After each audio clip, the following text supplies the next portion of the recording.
en este sexto encuentro, el penúltimo de esto que hemos programado para los aspectos éticos de la seguridad del paciente. Y en el día de hoy, bueno, Gustavo Martínez, que ya lo conocen mucho el doctor, es afortunadamente conocido en este métier, ¿no? Nos va a hablar de las infecciones asociadas a la salud, algo muy de larga data, en el último periodo de tiempo, una discusión eterna entre las instituciones, el aspecto jurídico y el aspecto ético en la relación con los pacientes. Alguna vez dije acá, siempre lo pienso, todos nosotros somos pacientes, y cuando entramos a algún lugar de salud, todos tenemos la idea y la fantasía de que todos sabemos lo que vamos a hacer, estamos muy seguros de eso, y eso es lo que la sociedad quiere y espera de nosotros.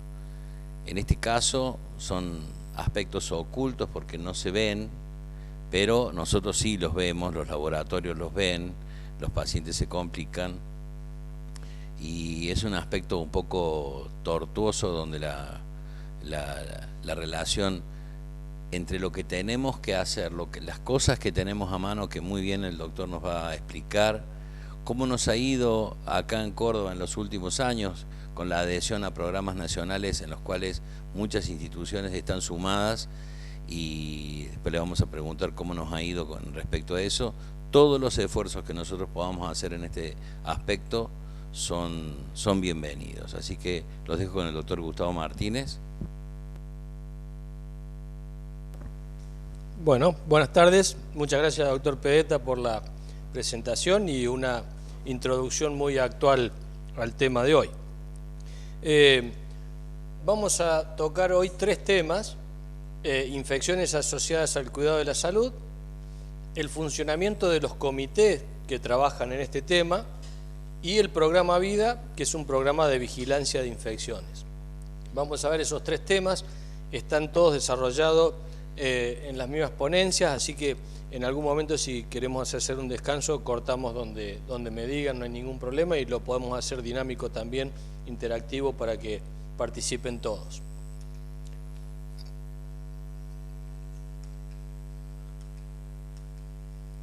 Bueno, primero vamos a ver un poquito el desarrollo, de qué vamos a hablar. Primero, de qué hablamos, qué significan las infecciones asociadas al cuidado de la salud, un poco de historia y cifras, la relación que tiene este tema con la seguridad del paciente y la calidad asistencial, y las medidas de prevención y control. En esta primera etapa vamos a desarrollar esos 4 ítems. Primero hablemos un poquito de lo que son denominaciones, porque algunos habrán escuchado hablar de infecciones hospitalarias o infecciones intrahospitalarias o infecciones nosocomiales.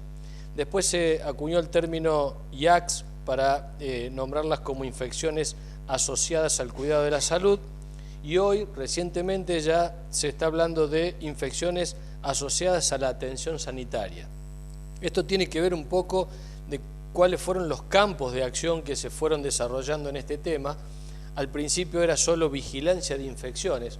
Yo me acuerdo que mis profesores en el Hospital Rawson hablaban de vigilancia de infecciones por allá en el año 75, 74, que había empezado a hablarse de ese tema.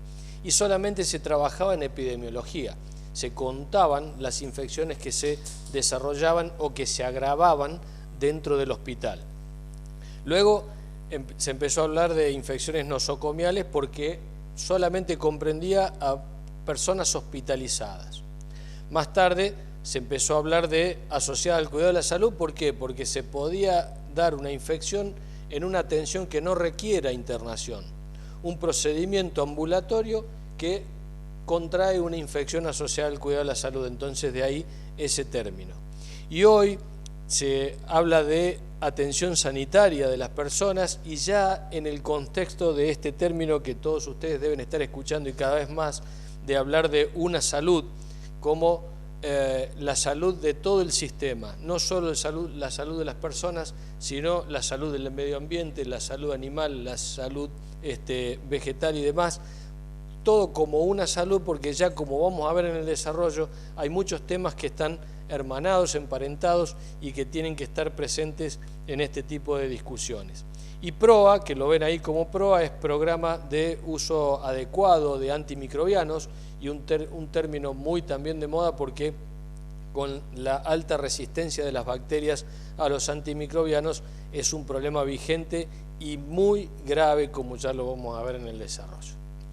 Para hablar de una definición de esto, yo la separé un poco porque me gusta entender de qué estamos hablando cuando damos estas definiciones técnicas como esta del 2022 de la OMS, y dice: aquellas infecciones que afectan a un paciente durante el proceso de asistencia en un hospital u otro centro sanitario. Ahí ya está diciendo que no solo es el hospital, sino cualquier centro de atención sanitaria, así no esté internado. Y dice que esa infección no estaba presente ni incubándose al momento del ingreso o al momento de la atención. Incluyen también infecciones que se contraen en el hospital pero se manifiestan después del alta. Y acá van, por ejemplo, las infecciones asociadas a procedimientos traumatológicos con implantes, donde no vemos nada, se van de alta los pacientes y hasta dentro del primer año de evolución se puede desarrollar la infección, se puede diagnosticar y corresponde a ese procedimiento que fue en aquel momento. Así como infecciones ocupacionales del personal del centro sanitario. Ya estamos involucrándonos con la salud del personal que atiende y esto también compete a los comités de control de infecciones, como ya lo vamos a ver. Bien. Ya sabemos de qué hablamos, más o menos, vimos un repaso sucinto, ahora vamos a ver un poquito de historia y cifras.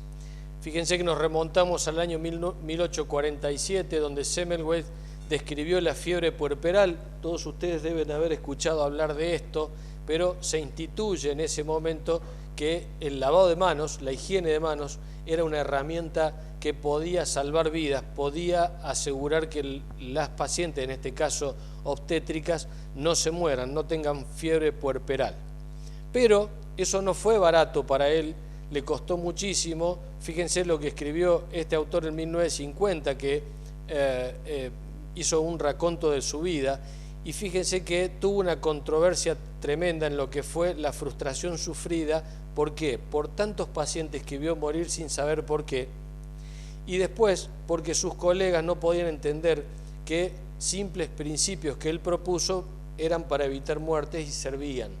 Tuvo una oposición férrea desde sus propios colegas que lo llevaron a una depresión tremenda y terminó muriendo, pero él realmente estaba convencido que lavándose las manos se salvaban la vida de esas mujeres puérperas. Fíjense a dónde nos remontamos y la discusión. Si esto lo trajéramos al día de hoy, es increíble cómo podemos pensar que alguien puede atender a un paciente sin lavarse las manos. Y sin embargo, desde el año 1847 que estamos con ese tema. Después, en 1860, Lister, también conocido por todos ustedes, desarrolló el concepto de la antisepsia. Y él utilizaba, como ven en la foto de abajo allá, el puntero marca poco, pero ven que está como vaporizando con un producto en ese momento, y él decía que si son gérmenes microscópicos los que producen descomposición de las heridas, pues hay que evitarlos y destruirlos. Y para eso usaba un ácido que era el ácido carbórico, que tenía fenol, también se llamaba ácido fénico. Hasta el día de la fecha todavía el fenol se sigue utilizando en algunos detergentes, en algunos plásticos. Es un agente microbicida, pero claro, el problema era que al vaporizar así para luego realizar las incisiones en los pacientes y demás, todos recibían ese ácido y terminaban intoxicándose, algunos con insuficiencia renal, grandes hemorragias, incluso se morían colegas de él, pero sí demostró con el tiempo, de hecho Lister fue un precursor de esto, que la antisepsia en las heridas era importante para que los pacientes no se infectaran. Desde esta época, del 1840, 50, 60, nos remontamos para ver este tema. Y eso nos traemos a la actualidad, y en la actualidad ya tenemos cifras que a veces asustan un poquito, pero 1.400.000 pacientes adquieren una infección de este tipo en el mundo, que estas cifras tienen entre 4 y 9 por cada 100 ingresos en el hospital, pero asciende a 15 cada 100 pacientes en países como el nuestro de bajo o mediano recurso. En Estados Unidos, 1.700.000 infecciones asociadas a la atención sanitaria contribuyen a la ocurrencia de casi 100.000 muertes al año. 100.000 muertes al año no es poco, y si a eso le sumamos la comorbilidad que provocan, el tiempo prolongado en los hospitales, realmente es un tema para tener en cuenta. Esto es de un reporte mundial del 22. La mortalidad global, sin hacer análisis regionales, es del 10%. ¿Qué pasa en nuestro país? Fíjense, la mortalidad es atribuible al 11.5%, o sea que más de uno de un paciente que contrae infección de cada 10 se muere. Y esto no es nada si nosotros pensamos que hay 29.000 muertes atribuibles, y si se piensa que trabajando en esto se podría disminuir un 30% con un buen programa de control de infecciones los costos que generan en estos países donde los costos y los recursos son absolutamente limitados. ¿Qué pasa justamente con los costos? Vean ustedes que este es un trabajo viejo del año 2011, por suerte está hecho en dólares, entonces tenemos menos movilidad de lo que sería un análisis hecho en pesos. No es un análisis local, sino que es un análisis de Estados Unidos. Y ahí se ven las principales infecciones asociadas al cuidado de la salud, que son las infecciones del sitio quirúrgico, esto lo digo porque vamos a ver abreviaturas de ahora en adelante, neumonías asociadas a ARM, asistencia respiratoria mecánica, bacteriemias asociadas a catéter vascular central e infecciones urinarias asociadas a sonda vesical o catéter vesical. Vean los valores que tiene cada una, pero sobre todo el exceso de días de internación que implican en un paciente cuando contrae estas infecciones dentro de la institución. Y es por eso donde desde el año 1980 se empezó a trabajar más asiduamente en estos temas, y en el año 2000 fue la explosión mundial después de un evento que en Estados Unidos marcó la diferencia en seguridad del paciente y en las infecciones.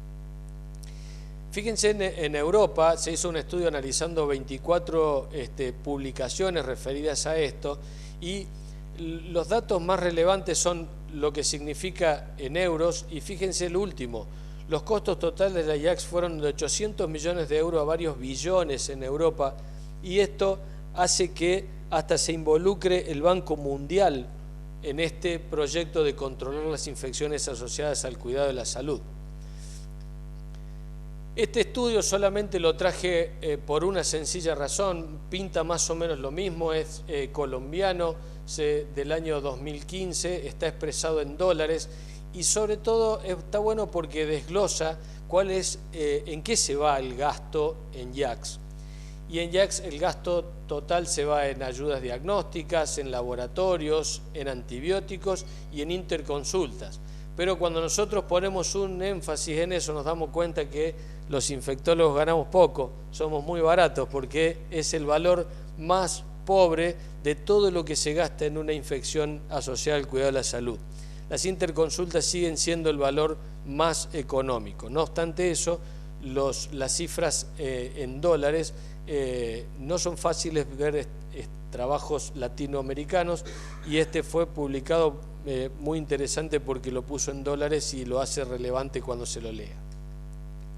Bien, actualmente los esfuerzos continuos para prevenir infecciones han llevado a una disminución significativa de estas cifras, y podemos decir que si nosotros nos comparamos entre la década del 80 y la década del 2000, tuvimos una mejoría importante porque se empezó a trabajar asiduamente en este tema. Pero se espera que estas infecciones aumenten en los próximos años y no disminuyan más de lo que están disminuyendo. ¿Por qué? Porque la intensificación de la atención médica implica mayor cantidad de procesos, mayor riesgo, mayor estancia hospitalaria, el envejecimiento de la población, las enfermedades graves que exigen grandes estancias en unidades de cuidados intensivos, y sobre todo el último renglón, que es la aparición de organismos multiresistentes a los antibióticos que hacen que las infecciones perduren, porque cuando un paciente no se trató correctamente porque no hubo herramienta útil, queda colonizado y la próxima infección que vaya a transmitir va a ser por un agente multiresistente. Ese es un tema muy grave que se pensaba que en el 2050 íbamos a estar en una realidad muy difícil a nivel mundial y ahora lo adelantaron al 2030. Les cuento que faltan 6 años para eso. Hoy tenemos ya en la Argentina pacientes internados en algunas instituciones que están infectados por gérmenes, por bacterias que son resistentes a todo lo conocido. Eso lo tenemos hoy y en la Argentina, ¿no? Bien. Adelante, por favor. Buenas tardes.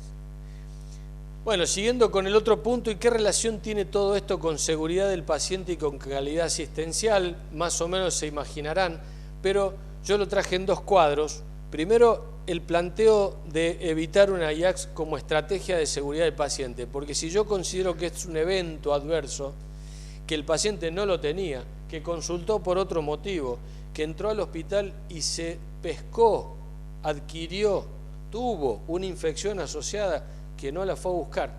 Entonces tenemos que pensar de que este grupo de infecciones deberían estar encuadradas en todas las instituciones dentro de lo que es una atención segura, dentro de lo que es seguridad del paciente.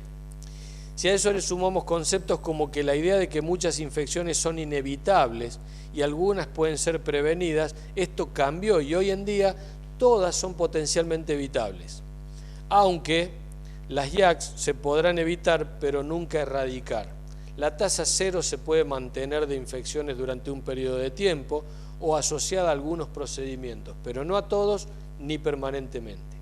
Las infecciones siempre van a existir por un instinto natural de supervivencia de las bacterias. Tienen 2 millones de años, son más viejas que nosotros y ellas quieren vivir, solamente eso.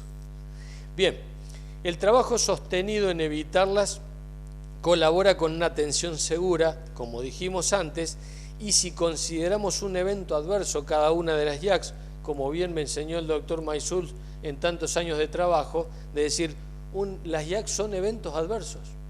Y yo al principio pensaba y decía, evento adverso, error de medicación, ¿y qué tienen que ver las infecciones? Y con el correr del tiempo me di cuenta que realmente son eventos adversos porque son eventos que no se deberían adquirir, que están relacionados a la atención sanitaria y que si esa atención fuera segura, no debería sucederle a ese paciente. Existen medidas que aseguran la prevención de IACS asociadas a factores de riesgo vigilados. Ya vamos a ver que tenemos factores de riesgo que podemos vigilar, que podemos trabajar en ellos para evitar las infecciones. Esto no lo vamos a leer, pero para que ustedes tengan una idea que en el Programa Nacional de Garantía de Calidad de Atención Médica está incluida temas de control de infecciones.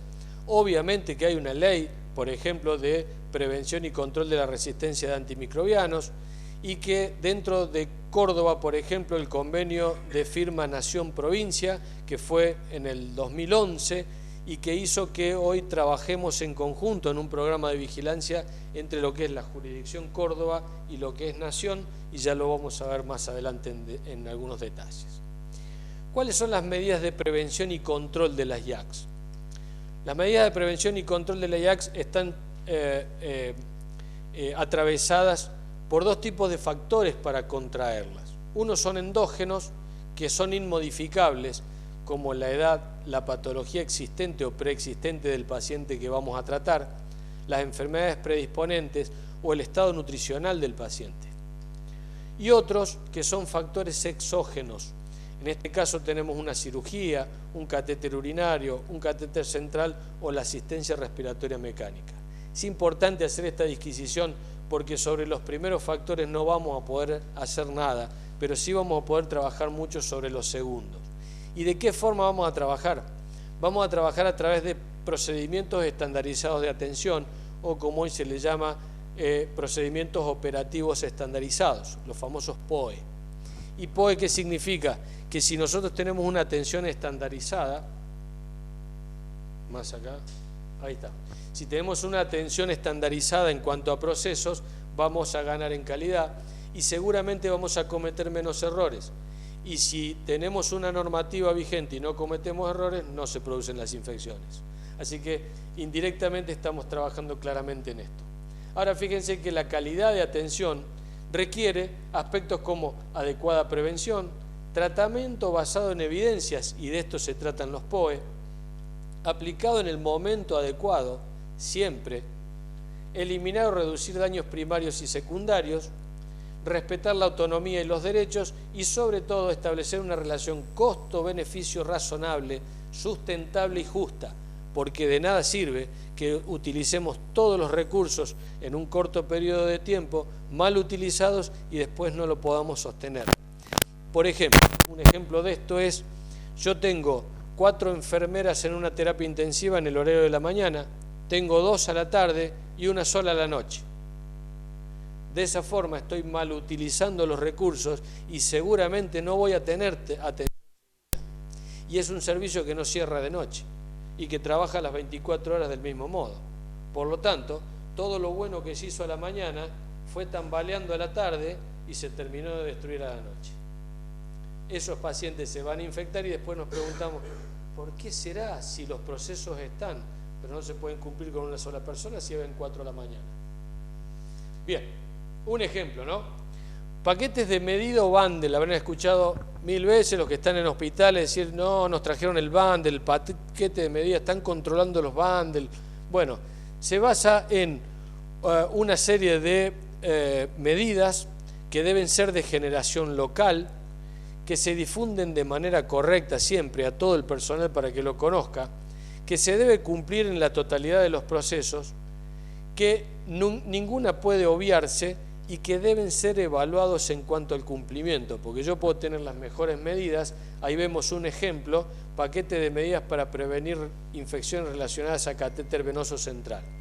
Son pocas medidas, unas de inserción, otras, no hace falta que las veamos, pero digo, son pocas medidas, pero se deben cumplir en todos los procesos y todas esas medidas, porque están probadamente sabido que son eficaces. Otro ejemplo, y por suerte se está trabajando a nivel nacional en buenas prácticas para la prevención de neumonía asociada a respiración mecánica, traigo como ejemplo esta, pero por suerte fuimos convocados para revisar estas normas a nivel nacional que no se revisaban desde el año 2000, que ya están publicadas en la página del Ministerio de Salud de la Nación y que tienen como intención servir como guías para crear guías locales para prevenir este tipo de infecciones. Lo bueno es que dentro de los revisores hay gente que participa de diferentes especialidades o en diferentes estamentos, y eso es muy interesante porque uno puede hacer una mirada holística y ver sobre todo cuál es la realidad de todo el país, viéndolo desde una visión federal. Siempre las guías fueron demasiado porteñas, entonces cuando uno iba a querer aplicar esas guías a un hospital de Salta, se daba con que la guía no servía para nada porque era imposible aplicarla.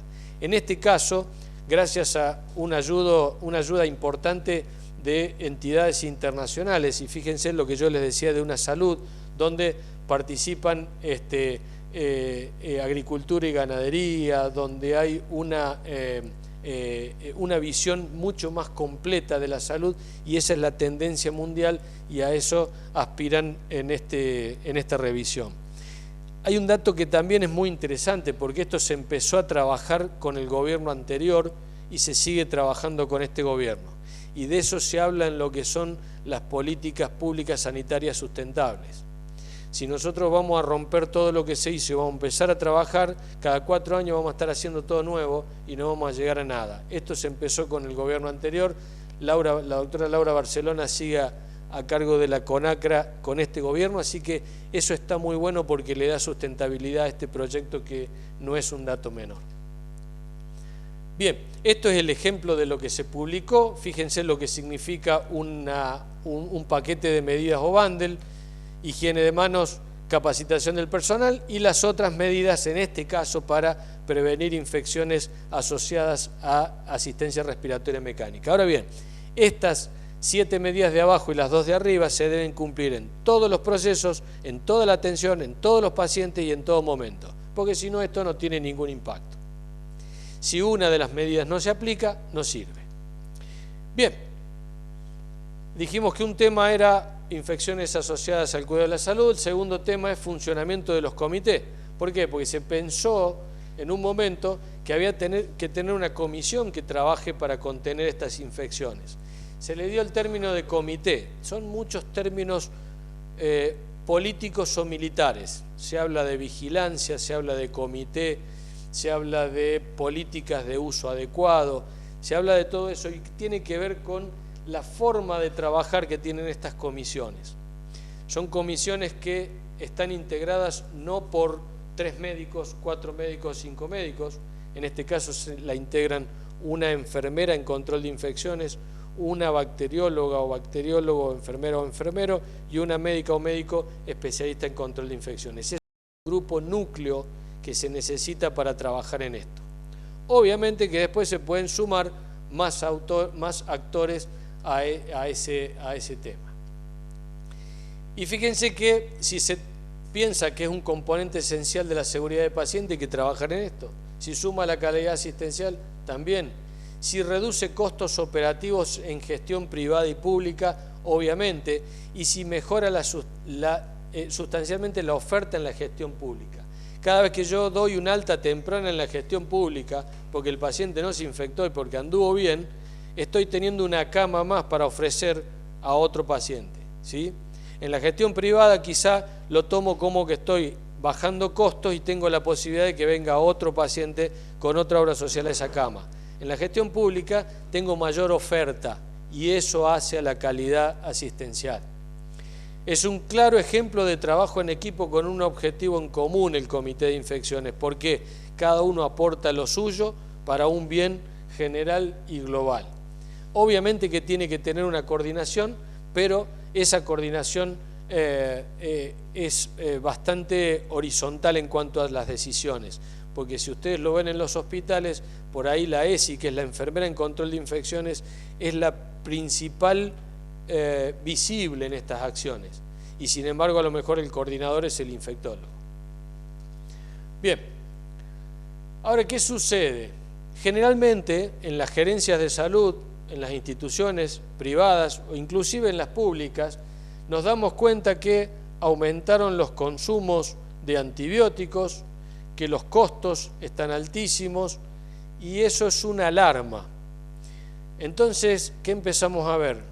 Vamos hacia adelante y vemos que aumentó la resistencia bacteriana, hay más pacientes infectados y por bacterias más resistentes, y vemos que las infecciones, las tasas, si es que las tengamos, si es que las tenemos, aumentaron, y la gente tiene quizá bajo compromiso, deficiente labor, hay un comité que no funciona, y en realidad hay que hacer el análisis de manera diferente, exactamente al revés.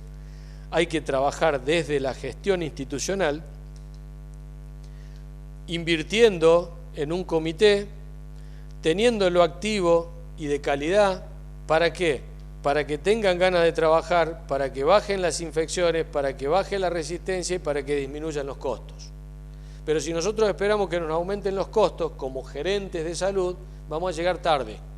Y esta ecuación que la leímos al revés nos va a llevar a gastar mucho dinero hasta que las cosas cambien. Entonces hay que intensificar este concepto de que el control de las IACS hace que sea una atención más segura y baja los costos.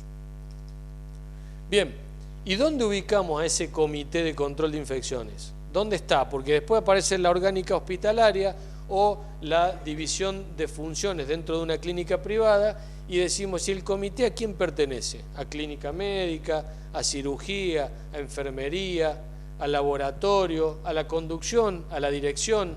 Bueno, nosotros estamos convencidos que tiene que depender de la dirección médica. Y fíjense con qué terminología, como una alianza estratégica de la dirección médica. El Comité de Control de Infecciones tiene que ayudar a la dirección médica a tomar decisiones. ¿A través de qué? A través de guías, normas, asesoramiento, vigilancia. Entonces, ¿qué hace? Esa información se la pasa como aliado estratégico que va a ser a la dirección médica. Y la dirección médica a través de los jefes de servicios esenciales, lo difundirá al resto de la institución. De esa manera aseguramos una comunicación correcta y, sobre todo, que se cumplan esas normativas que generó el Comité de Control de Infecciones. Si esa alianza estratégica no existe, el Comité de IACS van a ser personas que andan caminando por ahí, boyando con carpeta bajo el brazo, que nadie sabe lo que hacen, y entonces enfermería trae a la enfermera en control de infecciones y la manda a nefrología, y al infectólogo lo manda a hacer consultorio o llenar ficha epidemiológica, y la microbióloga sigue en su claustro de trabajo y no sale de ahí. El Comité de Control de Infecciones tiene que ser un asesor directo de la dirección, y en este caso, dirección administrativa o contable y dirección médica. Los dos tienen que recibir asesoría del comité. Entonces, ¿cuáles son esas herramientas para esa alianza estratégica? Herramientas estratégicas de gestión del comité. Hay muchas publicaciones del tema, vamos a ver algunas fotos de publicaciones que se dieron en el tiempo. Fíjense esta del 2019, que se preguntan cómo reducir las infecciones adquiridas en los hospitales, un artículo que salió en Portugal porque hubo un aumento inusitado de infecciones, y eso que todavía esta gente no sabía que se venía la pandemia, que empeoró las cosas 100 veces más. Fíjense, este es un artículo muy interesante porque hablaba de inteligencia artificial. Funciona desde el 2014 un plan en los hospitales para reducir las infecciones adquiridas dentro de los mismos hospitales. Inteligencia artificial, año 2014, infecciones. Y esto de Galicia. Se ve que no son tan brutos los gallegos. Bien, esta nota, por ejemplo, donde hablaban de reducir la cantidad de pacientes dentro de un área de internación, mejoraba las tasas de control de infecciones. Nada nuevo, pero puso en evidencia de que se trabajaba de manera incorrecta. ¿Por qué? Yo trabajaba con un paciente en una sala, pero si ya tenía que trabajar con dos, las infecciones aumentaban enormemente. O sea que daba lugar fácilmente a darse cuenta que los procesos no se cumplían como correspondían y había transmisión horizontal, entre cruzamiento de infecciones y gérmenes entre los pacientes. Este artículo habla de cómo muchas veces se determina la causa de muerte de acuerdo a la causa final, shock cardiogénico irreversible, y cuando vamos más atrás terminamos en que el paciente tenía una IACS. Entonces, cuando se analizan muertes por infecciones asociadas al cuidado de la salud, se piensa, y esto salió en un artículo publicado, se piensa que hay un subregistro porque no se toma en cuenta si ese paciente tenía una infección asociada al cuidado de la salud y se toma la última causa de muerte. Entonces esto lo que trata de hacer es una disquisición entre la vigilancia epidemiológica, el diagnóstico correcto y que ese diagnóstico llegue hasta el final del paciente si ese paciente fallece. Fíjense esto que quedó absolutamente desactualizado y es de junio del 2019. Se aprobaba Cervaxa, que es ceftolozano tazobactam. Algunos de ustedes a lo mejor no lo escucharon nunca, y ese antibiótico ya salió en el 2019 aprobado por la FDA en Estados Unidos, acá mucho después, pero ya prácticamente no sirve, porque las pseudomonas para lo que fue creado ya son resistentes a esto. Y acá se empezó a utilizar en el año 2021, 2022. O sea que la permanencia útil de ese antibiótico no duró ni 2 años. Eso es parte de la gravedad de lo que se viene. Si no los usamos a conciencia, no los usamos correctamente, vamos hacia la erradicación y la muerte definitiva de los antibióticos.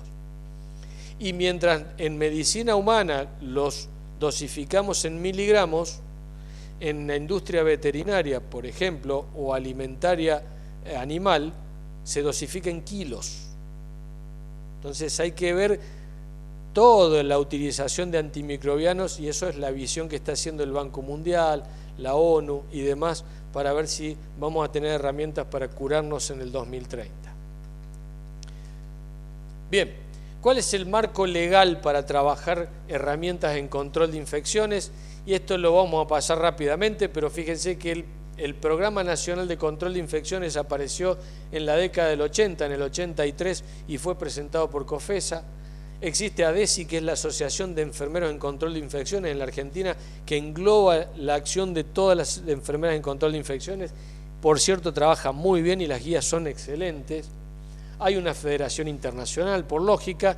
En nuestra provincia se creó la Dirección de Jurisdicción de Seguridad del Paciente. El doctor Pedetta lo sabe perfectamente porque trabajó con nosotros mucho tiempo en esto. Esto se creó en el año 2008. Fuimos pioneros nacionales, y eso también hay que decirlo. La primer jurisdicción en control de infecciones que hubo en el país fue Córdoba, y el convenio se firmó en el año 2011, como también fue la primera provincia que tuvo un programa de vigilancia y control de infecciones provincial, por resolución ministerial, y se publicó en el año 2014 por resolución 1091. Entonces tenemos herramientas legales o un marco legal para trabajar. Esta es la página del Ministerio de Salud, algunos la habrán visto, pero hay una página dentro de lo que es salud, el tópico control de infecciones, y estas son herramientas para poder trabajarlo desde cualquier institución. ¿Por qué? Porque el programa provincial dice que, claramente lo establece en su cuerpo, las instituciones de orden público provinciales tienen obligación de adherir al programa provincial, pero las instituciones privadas pueden adherir voluntariamente. No están obligadas, pero pueden adherir voluntariamente. Y eso fue muy importante porque cuando no había un marco regulatorio y no había un programa, si las instituciones no tenían un infectólogo abocado a ese trabajo, no podían trabajar en contener las IACS. Así que sirvió como una herramienta importante. Este año, si la suerte nos acompaña, antes de fin de año sale la versión 2 del programa con una actualización muy importante que ya será en su momento difundida. Ese programa tiene muchos anexos, indudablemente, que son normas de funcionamiento. Todo esto está publicado en la página oficial de gobierno, es de ingreso irrestricto, así que se puede ingresar y pueden buscarlo. ¿Y cuáles son las funciones del Comité de Control de Infecciones? Vigilancia, investigación, docencia, asesoramiento y normatización. De esto vamos a ver solamente 2 o 3 cosas, pero en investigación todos habrán visto que se hacen investigación de brotes, o hay un brote en el hospital de una KPC, de esto, de lo otro, optimización de procesos, lo que es analizar el entorno del paciente, investigación clínica, y sobre todo análisis de costo y actualizaciones. Como docencia, los que trabajan en hospitales habrán visto que viene como docencia incidental, que es una forma a demanda de tipo incidental. Vienen los de control de infecciones a darnos una charla sobre higiene de manos, sobre prevención de infecciones por catéteres, esto, lo otro. Ateneos, dirigida al pregrado, también se trabaja en el pregrado, y esto hemos trabajado mucho, sobre todo en la contención de la resistencia, con un grupo de trabajo que está representado el Consejo Médico, para bajar el mal uso de antimicrobianos en todas las especialidades médicas, incluido también odontología y también desde farmacia. Porque si no se empieza a trabajar desde el pregrado, después ya es tarde. La malformación inicial hace que después sean antibióticos para quedarme tranquilo, antibióticos por las dudas, antibióticos para evitar cualquier complicación, y así sucesivamente. ¿Enseñamos? Sí, enseñamos, creo que sí, creo que se hace algo, pero ¿cuánto aprenden? Esta foto está muy interesante porque dicen, presten atención porque lo voy a hacer solo una vez, es un curso de hombre bomba, él va a hacer explotar la bomba una sola vez indudablemente. Y es una forma de aprender. Yo a veces digo, nos estamos inmolando cuando vivimos enseñando cómo lavarse las manos cuando nos enseñaron a los 4 años. Todo el mundo aprendió en el jardín de infantes y ahora hay que seguir enseñando. ¿O será el momento de modificar eso y que tenga ya un valor punitivo el no hacerlo? Y ese es un análisis que se está tratando de imponer por ahí y me parece que es muy interesante. Vamos a ver algunas fotos, así se despiertan. Miren, cuando nosotros enseñamos decimos, che, ustedes tienen que ser conscientes que cada vez que tocan un catéter, en realidad lo que están tocando es esto, es la aurícula derecha del corazón. A mí se me soltó un catéter de una vía central y lo toqué con la mano, hago de cuenta que le puse el dedo adentro de la aurícula derecha y hice así un ratito. Claro, si no entendemos desde ese concepto, porque nos parece que este catéter está re lejos de la aurícula derecha, pero todos sabemos que termina ahí. ¿Qué pasa con médicos, enfermeros, kinesiólogos, bioquímicos, radiólogos y todos los que tengan que hacer algo con un paciente ventilado? En este caso tiene un sistema cerrado de aspiración de secreciones, pero si tuviera un sistema abierto, con más razón, tenemos que saber que si nosotros tocamos esa zona de una sonda no protegida, estamos tocando el pulmón directamente, porque no existe otro filtro. Tocamos la punta de la sonda de aspiración y esa punta de la sonda de aspiración terminó en la bifurcación traqueal o en el bronquio fuente.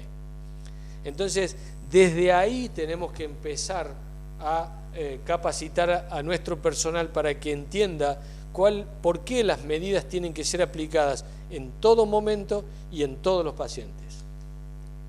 Lo mismo pasa con la sonda vesical. ¿Cuántas veces hemos visto que se movió el paciente y se desconectó la sonda vesical? Y la gente que está alrededor hace así, pero por miedo que le salpique orina, nada más. No para ir corriendo o volver a conectarla, ese sistema no sirve más. Ese sistema cayó al piso, se contaminó, no lo puedo volver a conectar. Y todos me miran y saben que alguna vez lo han visto. Eso es lo interesante, darse cuenta que... Bien, asesoramiento. ¿Y a quién va a asesorar el Comité de Control de Infecciones? Fíjense, a farmacia, ¿con qué? Con antimicrobianos. ¿Qué antibiótico vamos a comprar de acuerdo a la epidemiología? No compres 100 cajas de ceftriaxona si no tengo ninguna bacteria que sea sensible. Se te van a vencer. En antisépticos y desinfectantes, no compre alcohol 96, compra alcohol 70, porque el alcohol 96 no sirve para la atención sanitaria, el 70 es suficiente. Sí, pero es un poquito más caro, pero es mejor, porque la gente se arruina menos las manos, entonces lo usa más. Si compras 96, a la tercera vez que se lavaron las manos, no lo usan más. O lo dejan abierto y se va evaporando hasta que tenga 76%. Bien, sistema de esterilización. Esterilización es un dato crucial y depende de farmacia, y el Comité de Control de Infecciones colabora muchísimo en esa área tan importante para lo que son las cirugías. Ustedes saben que ahora se está debatiendo un problema que muchos lo deben conocer, pero lo que son la reesterilización o el reprocesamiento de material, porque en nuestro país reprocesamos demasiado. Viene una caja en teoría estéril para cirugía y va a esterilización de nuevo, así nos quedamos tranquilos. Eso es un doble consumo, un doble gasto, tiempo y demás. Se tendrá que normatizar en algún momento para que se esterilice correctamente una vez. Pero hoy es un problema y para eso está el control de infecciones, para poder ir trabajando en este tema, y se está trabajando a nivel nacional. En dirección administrativa, fíjense cuántas veces nos ha pasado que, están construyendo, pero al lado está la sala de oncohematología. Dividieron, separaron, pusieron Durlock, no puede entrar un polvillo, nada puede entrar al lado, porque esos pacientes se van a morir de aspergilosis. Para eso la dirección administrativa tendrá que convocar al Comité de Control de Infecciones y decir, ¿nos ayudan en esto? Queremos modificar esta sala. Y no como hacen en muchos hospitales donde pusieron, por ejemplo, el termotanque arriba del área de preparación de medicamentos. Entonces en los primeros tiempos estaba todo bárbaro, pero después el termotanque empezó a tirar carbón adentro de las ampollas de dipirona y demás. Estaba mal, adentro de esa área no va ningún termotanque. Esas cosas son las que ayuda a asesorar el Comité de Control de Infecciones. Mantenimiento, planta física, bueno, infinidad de lugares. Gestión de datos epidemiológicos, el marco legal relacionado a IACS, eso asusta, porque un paciente se infectó y se murió y la familia pregunta y piden la historia clínica, y ahí comienza este tema de, ¿qué pasará? ¿Qué onda la familia? Y ahí convocar al Comité de Control de Infecciones. ¿Por qué? Porque nosotros aseguramos procesos, no aseguramos resultados. Entonces hacemos una evaluación y decimos, ¿los procesos fueron correctos? Sí, pero el paciente se murió. ¿Y se murió por qué? ¿Por una muerte evitable o inevitable? Y hacemos todo ese análisis, y para eso está el Comité de Control de Infecciones, para hacer el análisis de esa muerte por IACS como un evento adverso, como bien nos enseñó el doctor Maysur. Porque muchas veces estos pacientes fallecen y no se tenían que morir. Es una muerte anticipada, es una muerte evitable. Entonces, trabajar previamente con esto, desde lo legal también. Y en recursos humanos, indudablemente, para ver quién es el personal idóneo para tal o cual función referido a esto. Muchas veces nos convocan al Comité de Control de Infecciones para hacer recambio de personal. De acuerdo a lo que nosotros observamos o de acuerdo a lo que la ESI observa, que es la enfermera en control de infecciones, dicen, no, mejor a ella ponela allá, ella me parece que mejor acá, y así trabajan de una manera mucho más razonable, mucho más a gusto y con mejor eficacia. Vamos con otras fotos. Infecciones relacionadas al sitio quirúrgico. Es difícil que vayamos a ver esto, pero cosas cercanas a veces se han visto, ¿no? No sé si darle un huesito al perro, pero alguna pinza que se cayó por ahí y era necesario usarla y volvió al campo quirúrgico de algún modo, con la conciencia tranquila porque pasó por Pervinox y otras cosas. Fíjense, un quirófano y vemos superficie en metros cuadrados muy reducida, vemos porosidad de superficies, vemos una cantidad de elementos que seguramente son innecesarios dentro de ese quirófano, vemos que la conservación de aparatos no debe ser la mejor, están tapados con sábanas y la climatización, bueno, es un aire acondicionado split allá arriba que no deberían ser utilizados en los quirófanos. Los tenemos en muchos sí y no deberían ser utilizados. ¿Por qué? Muy simple, reciclan el mismo aire y tiran aire contaminado al campo quirúrgico. Entonces tiene que ser aire filtrado que venga de afuera, filtros EPA. Es un logro que no siempre se da, pero es un trabajo hormiga que hay que ir haciéndolo. ¿Y para qué? Para después poder explicar que uno de los riesgos se quitó. Y a medida que vayamos sacando factores de riesgo y nos vamos a quedar sin riesgo y las cirugías van a ser todas óptimas. Fíjense, estructura, recursos físicos, ¿ayudan? Y no, si yo tengo un lugar así, con esa silla dentro del quirófano, esa camilla que tiene aspecto de que anduvo por todos lados, este piso de esta forma, y es difícil, vamos a tener que trabajar también un poquito con recursos físicos porque a veces los procesos no se pueden desarrollar si las condiciones no están dadas. Vean esto, imposible. ¿Quién se va a lavar las manos acá? Nadie. Entonces, si no mejoramos, y estos son ejemplos reales, Bien, normatización. ¿Qué vamos a normatizar? ¿Qué normatiza el control de infecciones, el comité? Fíjense, lo primero es tener un programa de control de infecciones y tener un programa de uso adecuado de antimicrobianos y en el medio todo lo demás: salud ocupacional, higiene hospitalaria, higiene de manos, gestión de residuos patógenos, residuos peligrosos. Yo les pregunto a todos los que estamos, ¿saben si el depósito transitorio de residuos de su hospital o de su clínica está cerrado con llave siempre? No sabemos.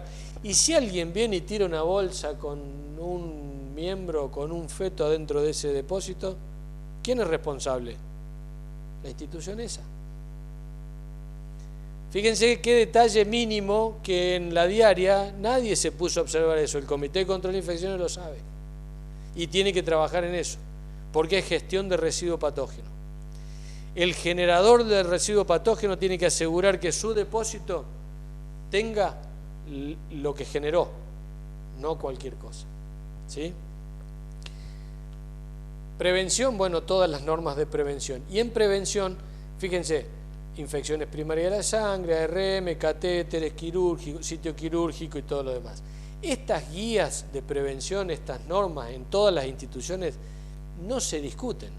Después podemos tener muchas más, porque cuando vean los programas tienen higiene de lactario, higiene de incubadoras que está por fuera de lo que es la higiene general hospitalaria, lo que es el manejo de un lactario, lo que es el manejo de una central de esterilización, lo que es el manejo de enfermería en cuanto a turnos, en cuanto a distribución de personal, lo que es higiene hospitalaria que siempre está tercerizada, y dicen, eso está tercerizado. Nutrición de las instituciones, ¿quién controla la nutrición? Hay que conocer los pliegos, hay que saber cuáles son las obligaciones. Si tengo un brote de pacientes con gastroenteritis, tengo que saber que ahí hubo una falla seria, y hace tiempo hubo en Córdoba muy famoso un caso. Fíjense que no es lo mismo trabajar. ¿Hay cirujanos acá? Levanten la mano los cirujanos. 1, 2. No es lo mismo trabajar en este quirófano que si trabajáramos en este. Pero no todos podemos tener este. Este es un quirófano robotizado que se maneja a distancia, qué sé yo, que se puso de moda últimamente. ¿Yo necesito esto para asegurar procesos? No. En este quirófano, que este quirófano es de una institución que certificó calidad a nivel nacional en procesos. O sea, con este quirófano los procesos se daban perfectamente bien. A veces no hace falta tener lo último, sino asegurar que lo que estoy haciendo cumple con los estándares de calidad necesarios. Bien, otras fotos para despertarnos. A este paciente le pusieron todas las pilas para que salga, le hicieron de todo, tuvo 7 cirugías, pero claro, el tipo fumaba. Entonces caminaba por el patio del hospital con los drenajes, las bolsas colgando, tenía 2 catéteres centrales. Una vez lo encontramos que iba entrando y el catéter ya estaba acá, casi la primera perforación estaba afuera. Y así volvía. Entonces, a eso me refiero cuando digo que el proceso en todas las dimensiones se debe controlar.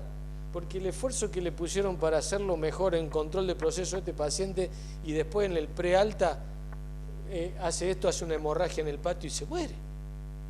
O contrae una infección por cualquier cosa o lo come el pie una rata. Vean este recipiente de descartador de agujas. ¿Qué dice el Comité de Control de Infecciones? Tiene que estar lleno hasta 3/4 de su capacidad, cerrado de manera blindada sin colocarle ningún líquido, ningún material y descartarse en bolsa roja. ¿Cumple alguna de todas esas funciones esto? Ninguna. Es rígido y no perforable. Este bidón se perfora con la aguja. Y viene el personal de limpieza y lo agarra así y se pinchó. ¿Y de quién será la aguja? ¿Con quién se habrá usado? Bien, eso hace el control de infecciones. Fíjense, esto es una intervención de poner un catéter central, casi perfecto. La saqué yo esa foto. Voy a sacarle la foto a los colegas que estaban poniendo el catéter y digo, qué bien, porque tienen barbijo, gorro, bata, pusieron un campo porque el paciente tosía permanentemente. Estaban haciendo todo perfecto, excepto que el guante del operador estaba con piel expuesta.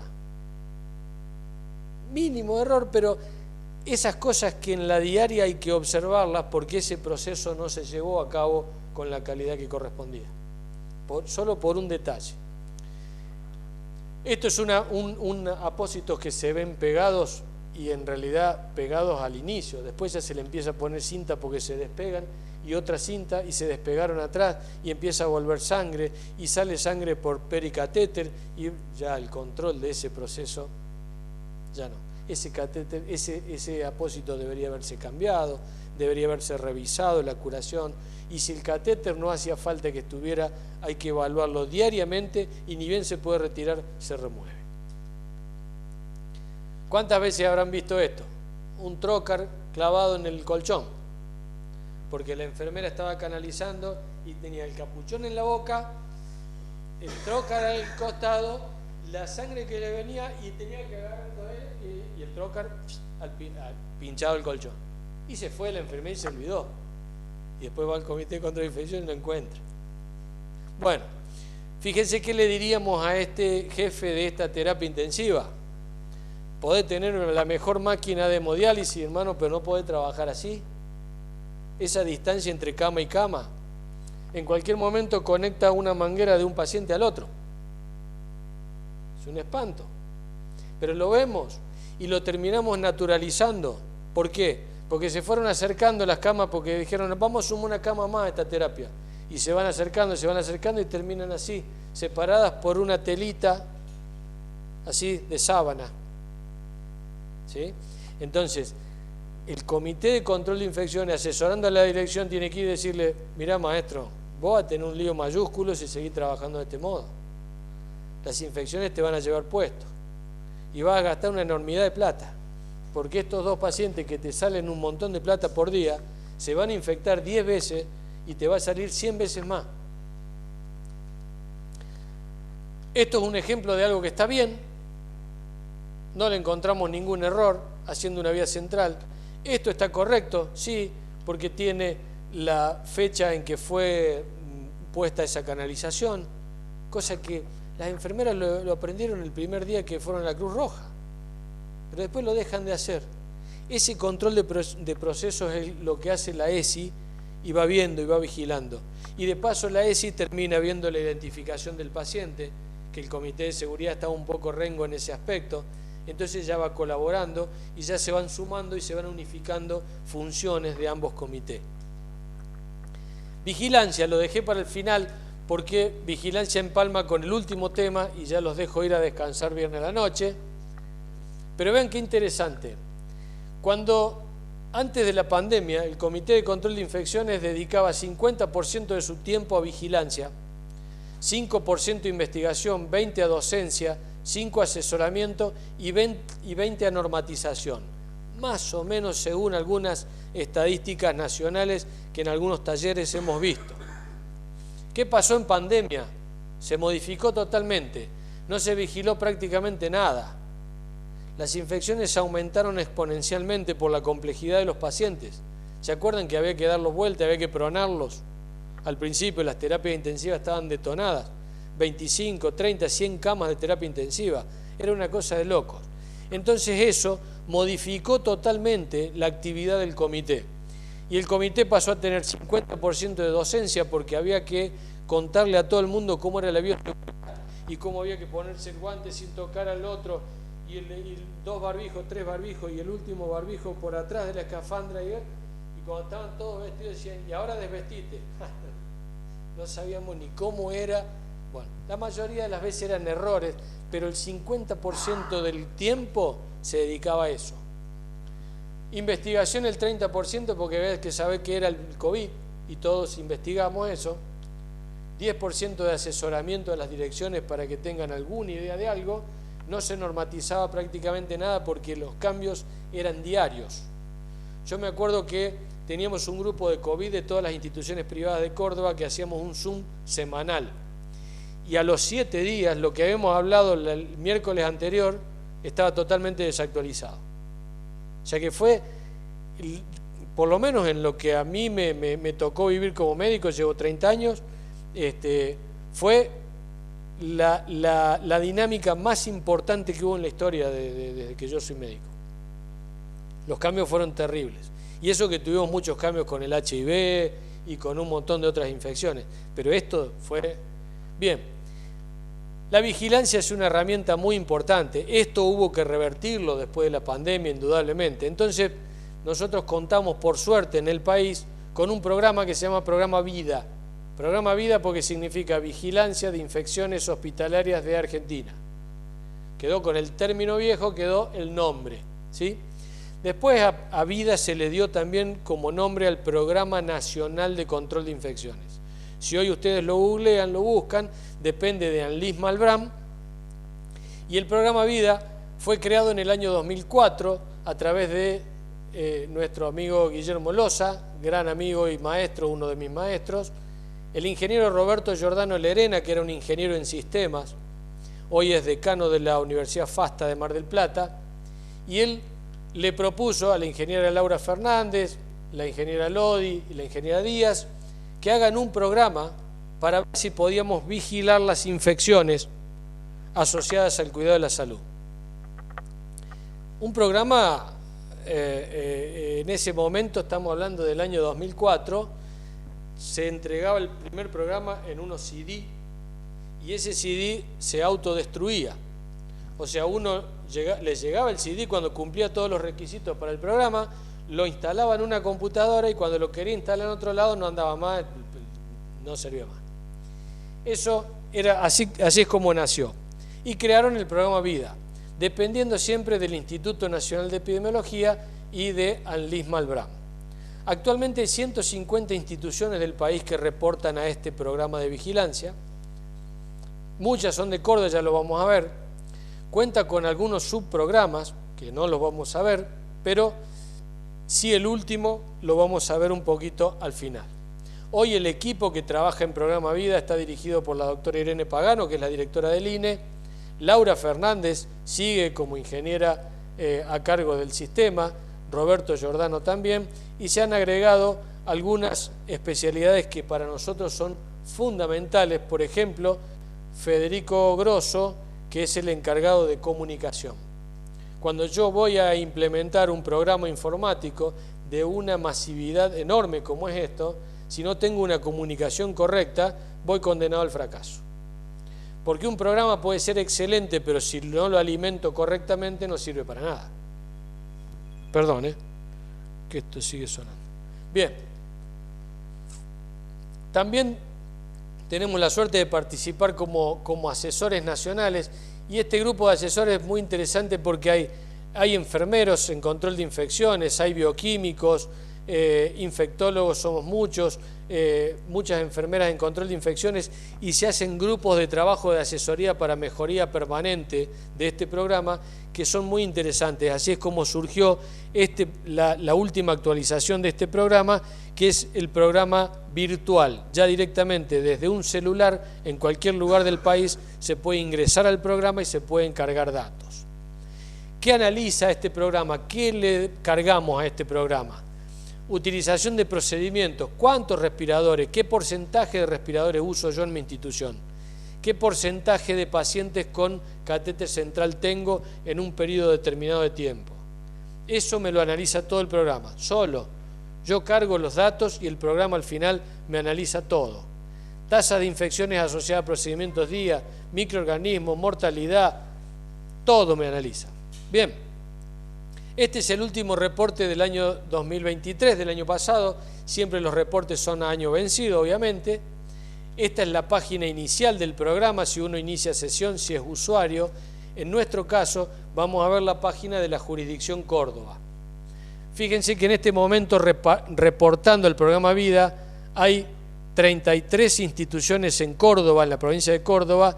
2 instituciones están en modo entrenamiento, o sea que están reportando, pero todavía sus datos no forman parte del consolidado nacional, porque se hacen pruebas de garantía de carga de datos. Si el dato no es de calidad, no se puede volcar a una base de datos nacional, indudablemente. De estas 33 instituciones, 18 son de gestión pública provincial. Las restantes son de gestión privada, de gestión nacional o de gestión municipal. Llámese Príncipe de Asturias, Hospital de Urgencia, el Hospital de Clínicas, y el resto son de gestión pública provincial y los privados. Muchos de ustedes deben saber que sus instituciones están adheridas. Tenemos una inhabilitada, pero no es ni más ni menos que la vieja maternidad, que hubo que inhabilitarla porque está la nueva maternidad, ¿sí?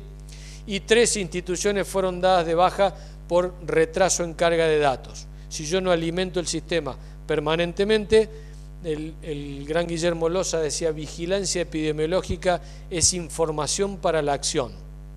Si yo a esa información que recibo no la voy a utilizar para hacer algo, ¿para qué la tengo? Bien, y en la jurisdicción tenemos algunos datos, no se ven, pero esto es un reporte de cómo nosotros podemos ver en un periodo determinado de tiempo. Esto es, créanme, yo les digo que es ese tiempo, yo después les paso la ponencia mejor vista, pero esto es del año 2023 y acá me está diciendo qué porcentaje de ARM, qué porcentaje de catéter central y qué porcentaje de catéter vesical.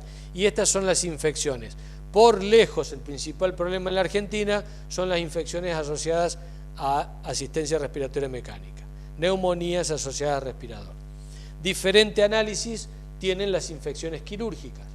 Ustedes saben que se vigilan de acuerdo a dispositivos implantables, entonces generalmente las cirugías que se vigilan son las limpias, como las cesáreas, o las que se les deja un implante, como las traumatológicas, neuroquirúrgicas, vasculares, etc. Datos de eso no traje, porque si no íbamos a estar hasta las 10 de la noche, pero para que tengan una idea de que este reporte es de las 33 instituciones que tenemos vigilando en Córdoba. Ahora bien, cuando uno va a sacar el reporte, dice, pero tengo 33 instituciones vigilando y el reporte me sale con 24. ¿Por qué? Porque las restantes para estos índices, para este análisis, no tienen datos de calidad certificada. Entonces el programa desde Mar del Plata automáticamente los quita, pero no me dice cuáles son, porque a mí tampoco me interesa cuáles son. Y yo, como encargado del vida en la jurisdicción, no tengo los datos de infecciones de cada institución, no los sé, ni los puedo saber. Y eso fue muy criticado, pero tiene un porqué. Si yo me enterara de cuáles son las infecciones de cada institución en Córdoba, seguramente esas instituciones van a dejar de cargar, o van a cargar de una manera dudosa. Entonces, la información tiene que ser para la propia institución. No me interesa a mí como parte de la jurisdicción. A mí lo que me interesa es analizar la jurisdicción en su conjunto y poder compararme con Nación, para saber si Córdoba está mejor, igual o peor. En este caso, en 2023 estamos iguales. Bien, en el año 2021 se crea esto, que es una herramienta de autodiagnóstico, que todo el mundo que trabaja en una institución de salud debería hacerla si tiene un comité de control de infecciones.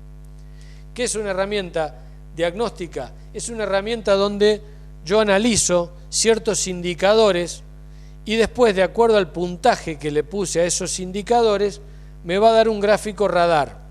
Y yo voy a saber dónde estoy flaco, dónde estoy bien, dónde tengo que trabajar rápidamente, dónde necesito trabajar de manera urgente o descansar un poco. Por ejemplo, recursos asignados al Comité de Control de Infecciones, en este caso como ejemplo, están muy bien.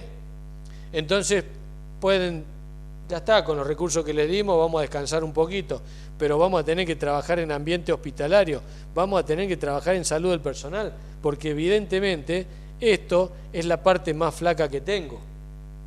Entonces esto termina siendo una matriz de riesgo para el plan de acciones del año siguiente o del mes siguiente. Porque si estoy en una etapa crítica, tendré que ponerme a trabajar de manera urgente. Vean ustedes que en la planificación las flechas están indicando cuánto hacia adentro se fue el radar. Si el radar se me va mucho más adentro, estoy en un problema serio y tengo que empezar a trabajar ya mismo. ¿Esto lo puede hacer en una institución como el Hospital Córdoba, el San Roque y los grandes hospitales? No. Todo el mundo que tenga un comité de control de infecciones. Y es gratis. Y está dentro del programa Vida. Y anualmente se invita a todo el mundo a que participe. ¿Para qué sirve? Para yo darme cuenta dónde estoy parado, cómo estoy, dónde estoy. Después, si me da bien, muy bien este radar, si me da perfecto el radar, puedo pasar a otra etapa, que es esta, que es pedir la certificación nacional en calidad del Comité de Control de Infecciones. Ese es otro paso. Ahí tengo que tener un muy buen radar porque me van a venir a auditar y van a generar otro radar de acuerdo a lo que ellos vean, de lo que nosotros veamos. Entonces, por ejemplo, nos ha tocado ir a auditar algunas instituciones que por conflicto de intereses, yo soy auditor nacional, pero no puedo auditar ninguna institución de Córdoba. Tengo que auditar de Buenos Aires, de otras provincias y que no tengan ninguna relación yo con esas instituciones. De una manera lógica, porque indudablemente hay que ser imparciales. Pero fíjense, el radar que la institución presentó era espectacular, pero después de la visita no fue tan espectacular. Habían cosas que ellos pensaban que estaban bien, pero no estaban bien. Esta certificación nacional es un paso superior. No se exige inicialmente, hay que trabajar mucho para eso, pero esta es la consecuencia de trabajar en calidad en control de infecciones. Y si trabajo en calidad en control de infecciones, trabajo de manera segura. Y si trabajo de manera segura, estoy trabajando en calidad. Por lo tanto, calidad es una consecuencia de las buenas acciones y los buenos procesos. Creo que no tengo más, solo agradecimientos importantes a mi equipo, que así lo considero, dirigido por el doctor Héctor Maisuls. Este fue el primer equipo que tuvimos allá por el 2008, que siguió hasta hace poquito tiempo. Actualmente está totalmente modificado y con muchísimas ausencias, pero no tengo más que decirle a este equipo gracias, porque de ahí nací y gracias a ellos conseguimos lo que conseguimos en la provincia. Para terminar, una foto. ¿Conocen a ese hombre? Ese hombre se llama Edwin Land, no sé si lo conocen, pero para que lo conozcan, fue el creador de esto, de la Polaroid, de la fotografía instantánea. Y él decía esto: mi filosofía personal es no emprender un proyecto a menos que sea manifiestamente importante y casi imposible. Y eso es controlar las infecciones hoy o trabajar en calidad, pero todos nos lo tenemos que proponer y tenemos que avanzar hacia eso. Muchas gracias.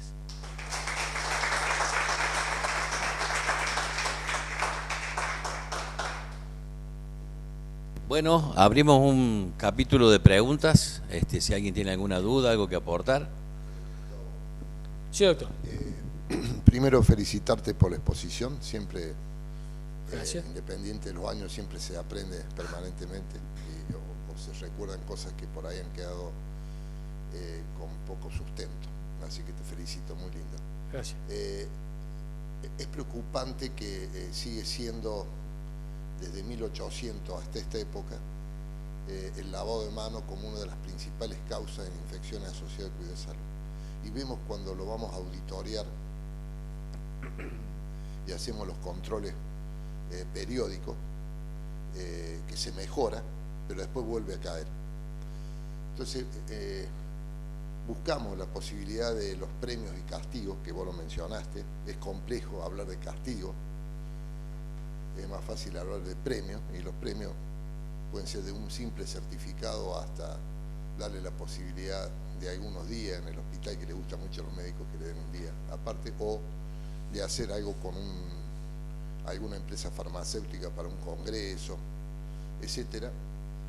Y los castigos que no sean demasiados, sino que sientan precedentes para que no vuelva a suceder. La posibilidad de que los controles y las auditorías se hagan diarias en el mismo servicio, con un médico de planta y un residente todos los días, y se vaya renovando para no producir cansancio todos los meses, y hacer un reporte realmente fidedigno a los fines de mejorar esta situación. Entonces, es preocupante esto que sigue. Sabemos que no van a terminar las infecciones asociadas al cuidado de la salud, que los gérmenes deben subsistir, lo explicaste bien, que son más activos que nosotros y que tenemos que estar, y bueno, pero podemos eso, que lo más simple, lo más simple, lo más fácil de medida hacer, costo efectiva. Y permanentemente están todos los carteles, están todos, pero siempre vuelve y volvemos a caer. Mejoramos, estamos muy entusiasmados y después vuelve a caer estrepitosamente y nos preocupa. Me interesa tu opinión como experto en este tema. ¿Qué se podría hacer para darle un vuelto, un vuelco, no definitivo, no me gusta utilizar, pero un vuelco que sea realmente representativo y significativo para disminuir la incidencia de estas infecciones? Sí, a ver, el tema higiene de manos, usted sabe que se ha impuesto la estrategia multimodal de la OMS, que significa trabajar en diferentes aspectos, no solo en educación, en recapacitación del personal permanente, sino en diferentes aspectos. Es medir, capacitar, volver a medir, premios y castigos. Que premios y castigos se refiere a estrategias para que la gente esté estimulada a esto.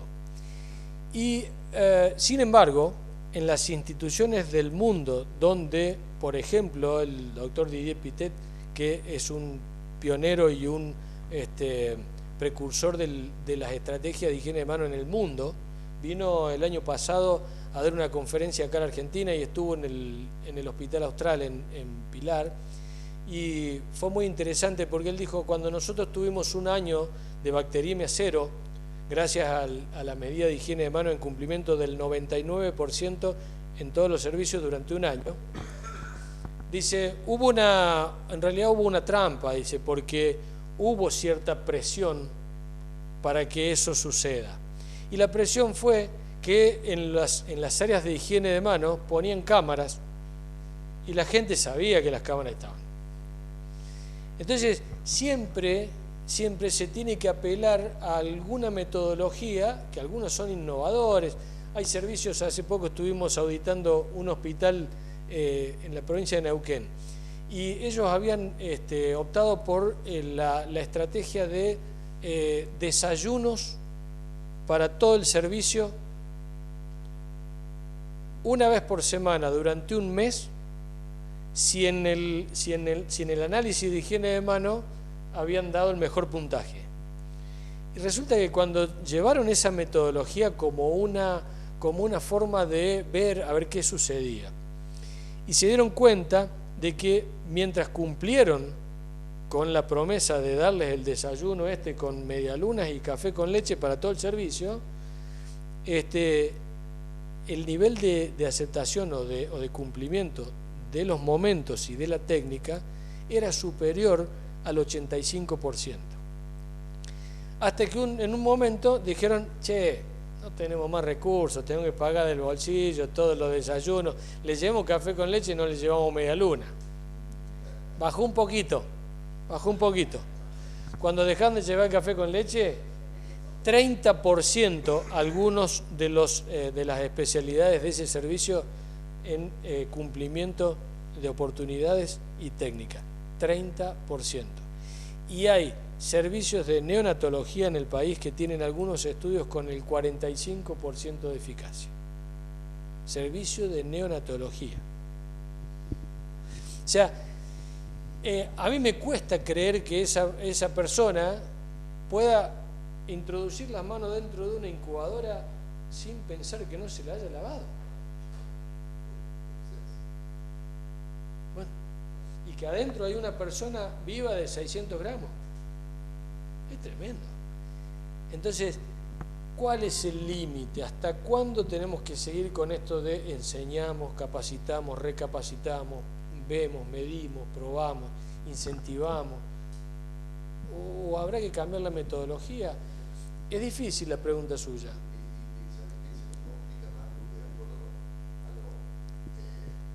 A los cálculos que yo tengo, está mejorado en los hospitales privados que en relación a los hospitales públicos, y los mismos médicos trabajan en hospitales públicos que trabajan en hospitales privados. Sí, la presión es diferente, evidentemente. Y porque hay un poco más de presión. Claro. Pero más, no debería ser... No tendría que ser así. No, sí, ya lo sé. Es una medida costo eficaz, pero aparte es la primer medida que demostró de que se salvan vidas. No, en algunos lugares, por ejemplo, si yo tengo una institución que trabaja para algunos estándares de calidad, se vigila mucho que se cumplan los estándares. Sí, pueden ser cámaras o personas que se dedican a la vigilancia de los momentos y que no pertenecen al comité. Son externos o es gente que no sabemos pero indirectamente están para esa función. En una institución privada que fuimos a auditar el año pasado en Capital, en provincia de Buenos Aires, en San Isidro, contrataban personas de servicio de vigilancia que tenían la ropa de vigilancia, pero en realidad eran enfermeros con el uniforme de la empresa de vigilancia, y lo que hacían era ir por los servicios viendo cuál era la tasa de cumplimiento. Mientras no supo nadie que esa gente eran enfermeros que hacían esa tarea, la tasa rondaba entre el 60 y 40, 80 en neonatología. Las enfermeras son siempre las que mejor cumplen, después va bajando y los cirujanos son los peores. Increíblemente. Pero debe ser por el concepto de que la higiene de manos quirúrgica es la higiene de manos antes de operar, y después cuando voy a ver al paciente, pase largo. No está bien sabido por qué, pero la mayoría de los estudios muestran eso. Pero en este caso, cuando se enteraron de que esas personas eran enfermeros disfrazados, aumentó notablemente la tasa. lo cual demuestra de que somos, que nos estén controlando. No solo que nos den un incentivo, sino que además nos controlen. No digo de una manera punitiva, pero sí de una manera de decir, che, estoy observado. Después me llamaron y me dijeron, tu servicio, mirá la cifra de tu servicio. Un desastre. Y si esto se vuelve a repetir, lo vamos a publicar en el aula y vamos a poner un cartel enmarcado en el reloj, para que todo el mundo sepa que tu servicio es el peor. No sé, pero de alguna forma, para que no solo sea con el incentivo, sino de una manera de ser visible quiénes son los mejores. No sé si te ha aprendido esto. Yo quisiera hacer un aporte desde otro lado. Primero, felicitarte, por supuesto, por todo el trabajo al equipo, Maisuls y todo lo que han hecho todos estos años. Usted también. Que es maravilloso. A mí un encanto haber colaborado con esto. Y me han vuelto a enganchar en esta época. Ese es el problema mío. Porque yo quisiera hacer un aporte, una reflexión desde otro lado. No desde este lugar, entre expertos, entre conversos, entre gente que cree. El tema cultural nuestro es un tema muy complicado. Quizás sociológicamente debiéramos escribir un artículo que diga ¿por qué no creemos lo que vemos? No creemos en nosotros. Eso es lo que pasa. Permítanme que lo diga. Nosotros no creemos en las bacterias, no creemos en nada, no creemos que nos van a hacer nada. Porque sabemos que nos enseñaron que las manos están llenas de bacterias y no hacen nada, y se lo lleva a la boca y no hacen nada, y nuestros hijos andan con las manos sucias y se la llevan a la boca 20 veces y vos te vas a cansar de lavar las manos, pero en el fondo sabes que no le va a hacer nada. Y nos enseñaron que tenemos bacterias en los intestinos que ahora nos hacen mejor que antes, que son parte de nosotros, y es un choque cultural, no profesional como el que estamos hablando, o de expertos como el que estamos hablando acá. Y a los cirujanos, como decimos, se nos caen cosas y las ponemos adentro. Si ya se nos rompió el colon acá adentro, ya lo vamos a cocinar de antibióticos y chao. Y andan. Ese es el problema. El problema es que andan. Y cuando vos tocas un catéter, le producís una infección. Pero hay cientos de catéteres tocados que no producen esa infección. Y eso nosotros lo sabemos, no lo tenemos registrado, o en nuestro imaginario es así. Como es la contraparte ciega que no sabemos, pero nosotros creemos eso. El problema es cultural, empieza en la formación y empieza en el discurso colectivo nuestro, tiene que ser mucho más ajustado. Es difícil castigar. Cuando vos hablabas de la cultura, yo me acordaba alguna vez, estuve en un país musulmán, y si ustedes han tenido la suerte de estar o haber visto, la gente religiosamente se lava y se higieniza 2 veces por día, manos, caras, pies, se saca todo y entra a los espacios religiosos. Es cultural. Nosotros no nos lavamos la mano para comer. Es una batalla eso, Y bueno, entonces nosotros no creemos lo que sabemos, no creemos lo que vemos, porque es una batalla cultural que nosotros la tenemos que dar cuando empezamos a estudiar medicina, y no tenemos que tener contra discurso en eso, para entender este salto que nos proponen ustedes, que es el capítulo del profesionalismo para achicar todos los riesgos a full. ¿Por qué yo adopto esto, más allá de los conversos que están acá? ¿Cómo lo hacemos extensivo a todos? Cuando todos creemos lo mismo y cuando ustedes han desarrollado el camino para el ajuste. Y nos es natural hacer el ajuste. Hace un tiempo atrás, siempre me comentaba Héctor el tema de las cámaras, en lavarse las manos, en la neo, y un montón de neonatólogos que no se lavan las manos.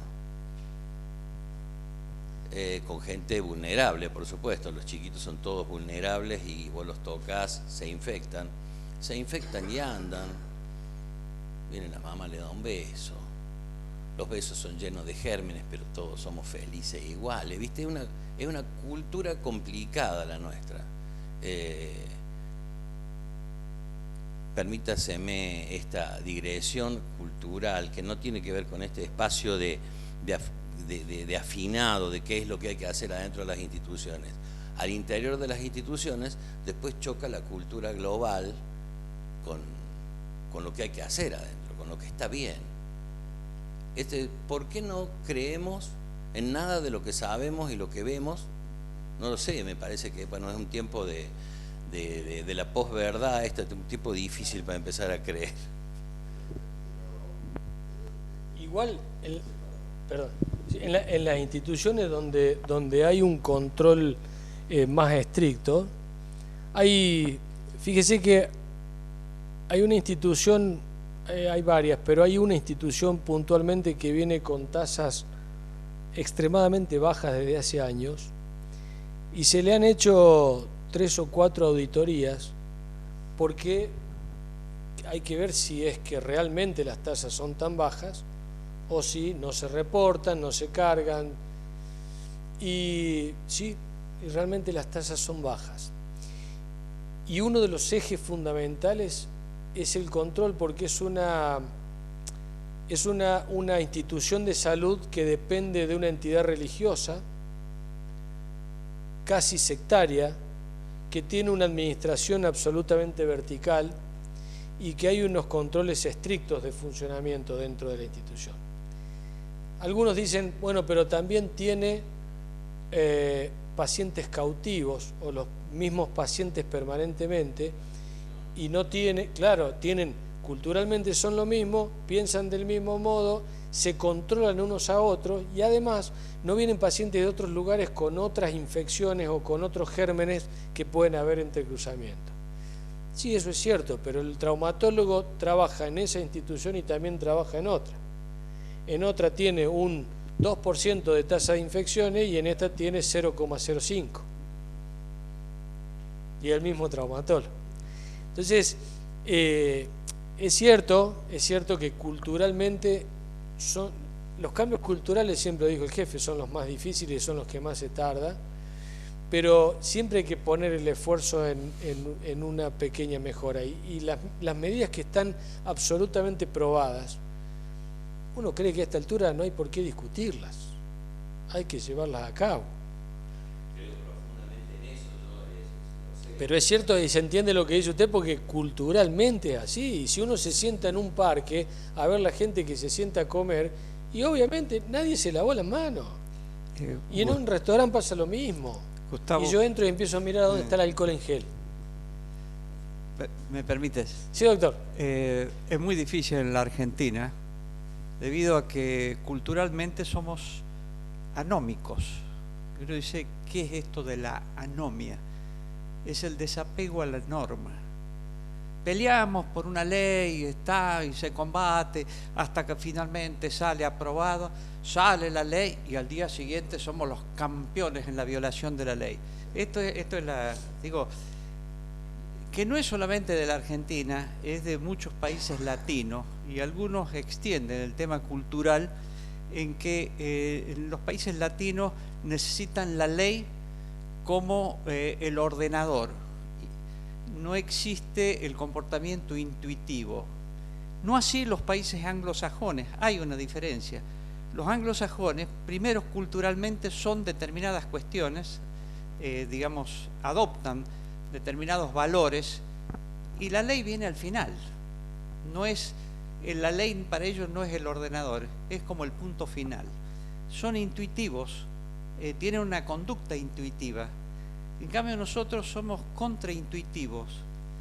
Como decía Gabriel perfectamente, no creemos en lo que vemos, no creemos en la evidencia y no va a pasar nada.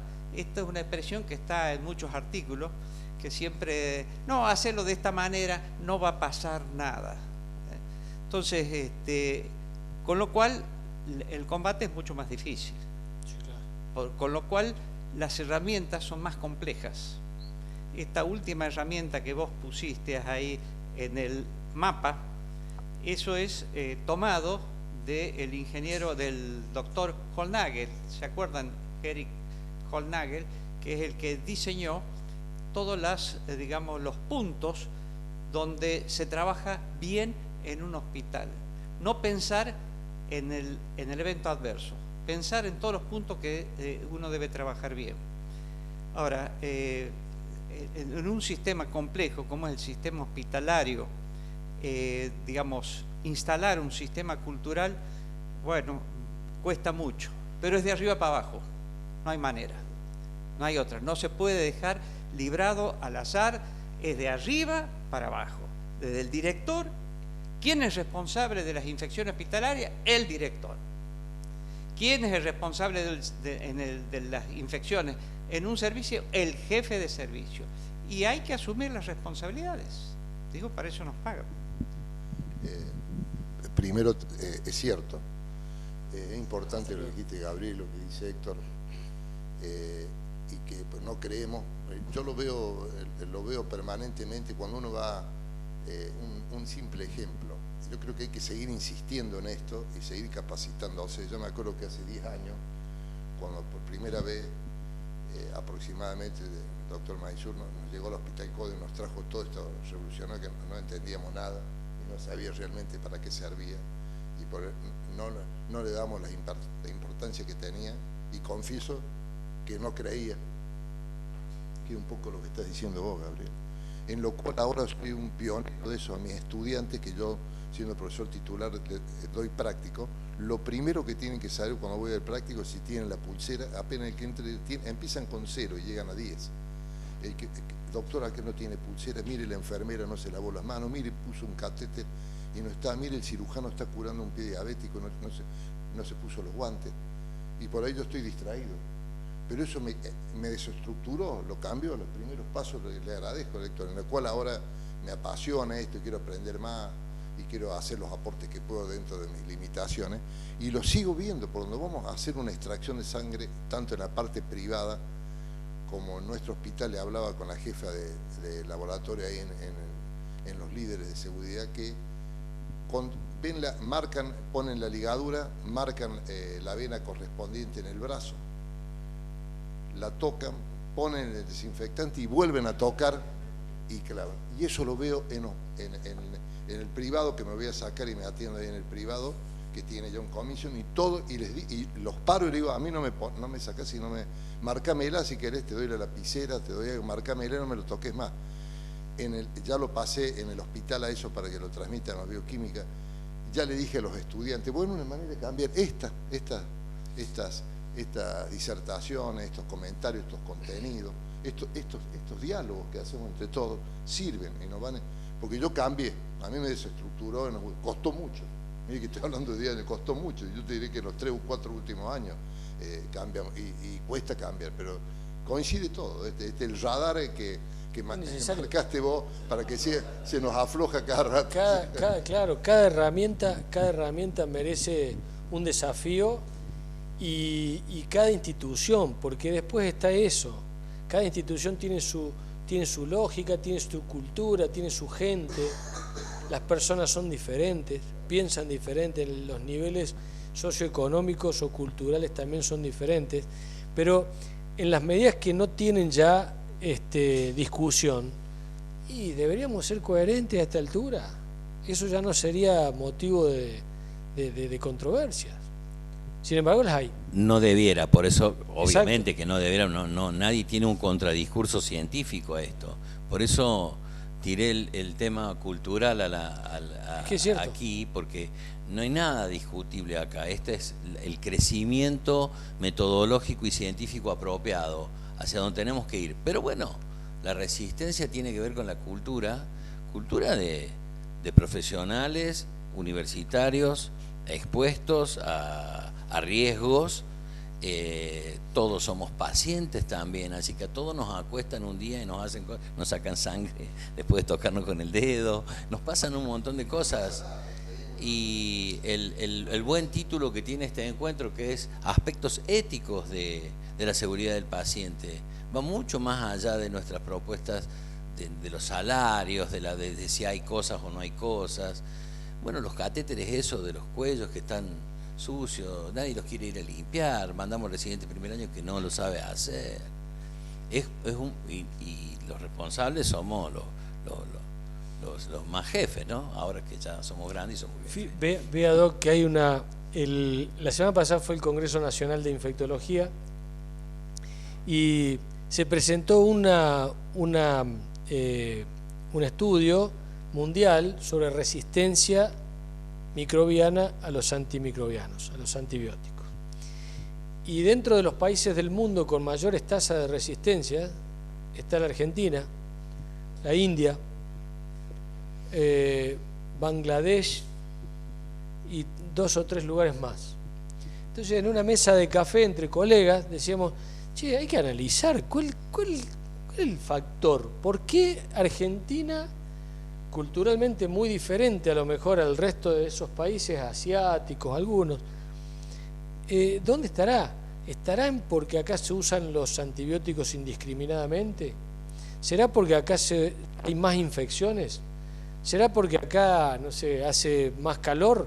¿Será porque acá no hay un factor determinante claro en la epidemiología que diga la Argentina tiene una alta tasa de resistencia por esto? Estoy hablando con Fernando Pasterán, que es un referente del Malbrán justamente en antimicrobianos. Nos decía, hay que analizarlo, pero hay que analizarlo con una mirada muy holística, muy general, ingresando en la cultura, ingresando el tipo de paciente, la información que recibimos, el sistema sanitario, la accesibilidad, las regiones, la carga de los datos, la calidad de los datos. Es tan multifactorial que sería casi hasta difícil hacerlo. Pero le digo, hay que hacerlo. ¿Por qué la Argentina está dentro de ese, les digo, top 5 en el mundo? Top 5 en el mundo. Bueno, si no hay otra pregunta, lo despedimos con un aplauso hasta el próximo encuentro, el último. No hace falta.